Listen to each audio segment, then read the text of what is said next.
You could just say upper arm. Alright.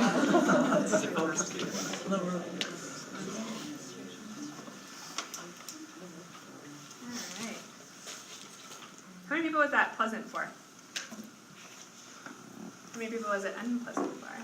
Yeah, thanks for naming that, right? Sometimes checking in doesn't feel good, and that's fine too. We just want to figure out what's going on. Experiment.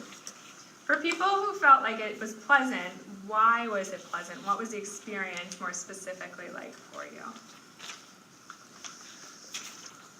For me, it was pleasant because I was attending to here and now rather than projecting about the future. So anytime that I remember to do that, it's generally pleasant. Anyone find it calming?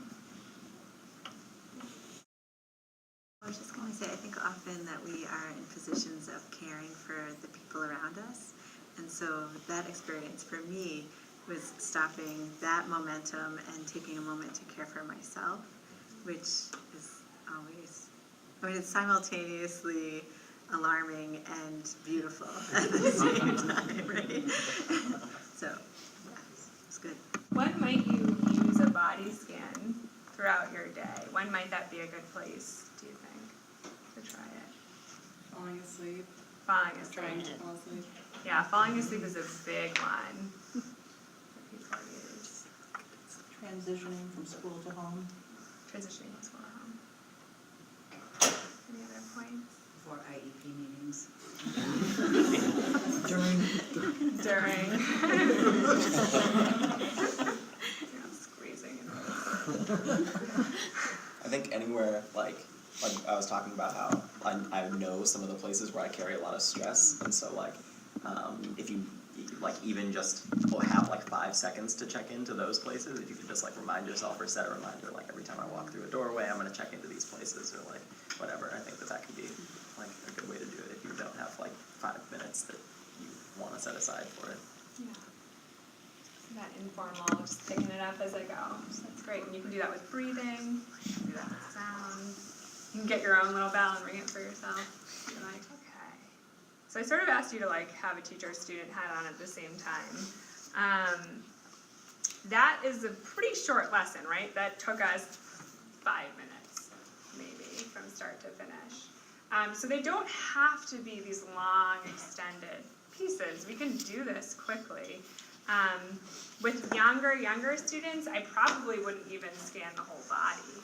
I might just focus on a couple of body parts. You could add color, imagine your feet filling with red or blue or light. So there are lots of variations on every single one of these activities that you can expand them out with. I want to give you some time to just think a little bit about how might I want to do this in my classroom. And so depending on your level of comfort and expertise, you might be able to just like dive in and sort of take some new things away and start rating. You might feel like you're not really ready to do that, but maybe you'd like to process a little bit with the folks at your table. There are lots of resources up here that I'm happy to talk through with you. And then there are a few people, it sounds like, who are here who are already doing this work who might be interesting to check in with. We're just going to have about 10 minutes to think about this, in our own practice. Many times when things are happening, it's really tough to get to a place where you can even start that exercise. Are there experiences that people have where you can find a way to that point with a movement or an exercise that is bringing mindfulness with emotion? So what are the motions that lead to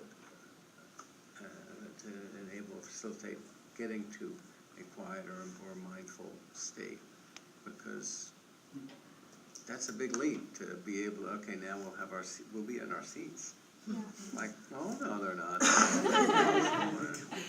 Yeah, I think there are a lot of answers. I'll give a couple and then pass it over here.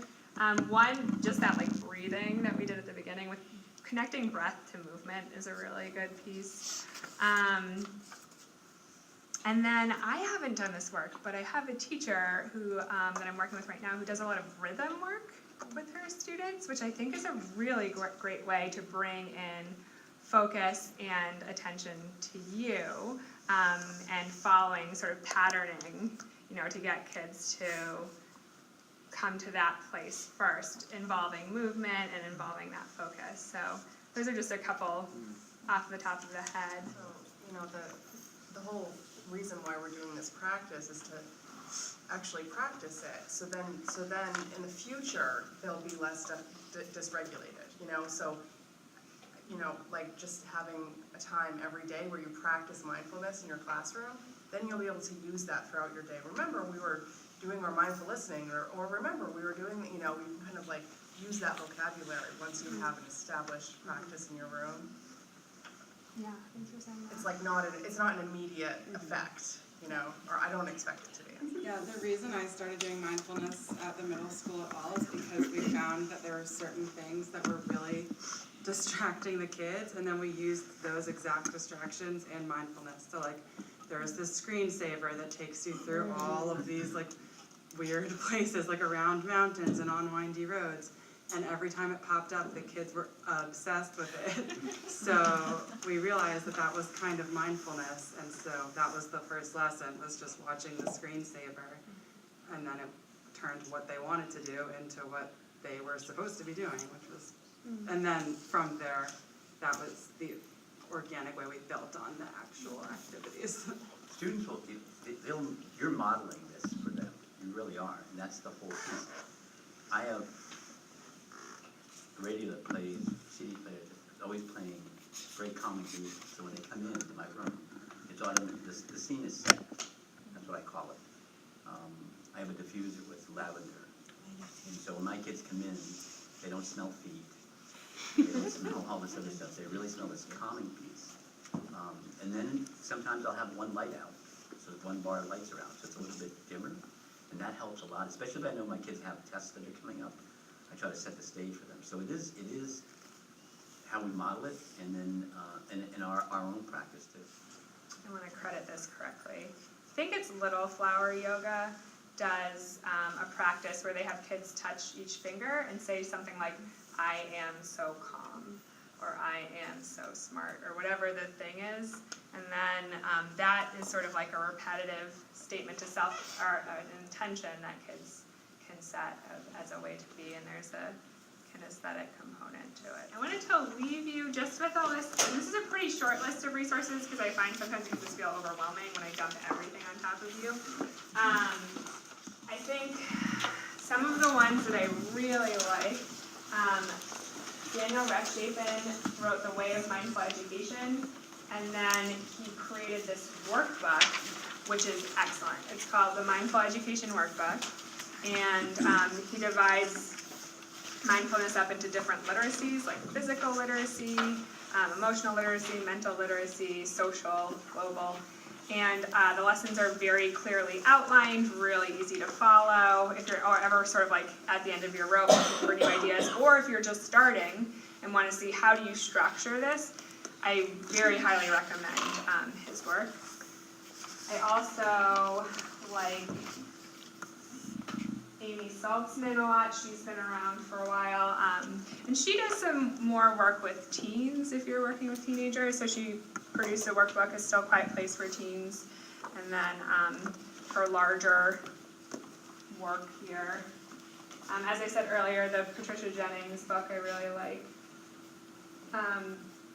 Beyond that, there are a couple of retreats that happen that I think are great. Care Institute happens in New York. Has anyone been to that, or you just know of it?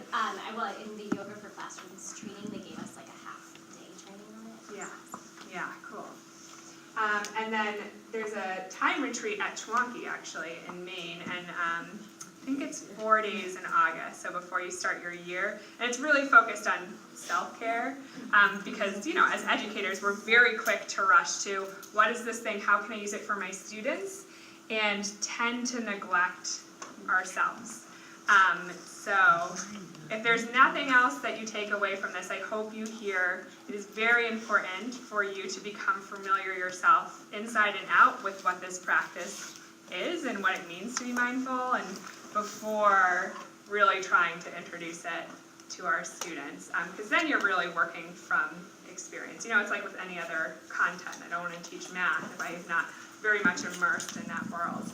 And the thing about the mindfulness is it's a lot about self-knowledge and sort of getting in touch with what's going on internally.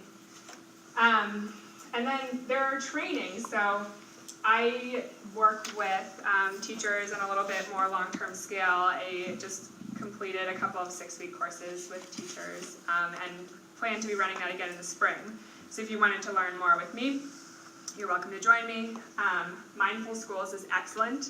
I was certified through them, and they offer everything online. So if you're interested in doing coursework that way, they have a lot of really great teachers who are involved in their programming.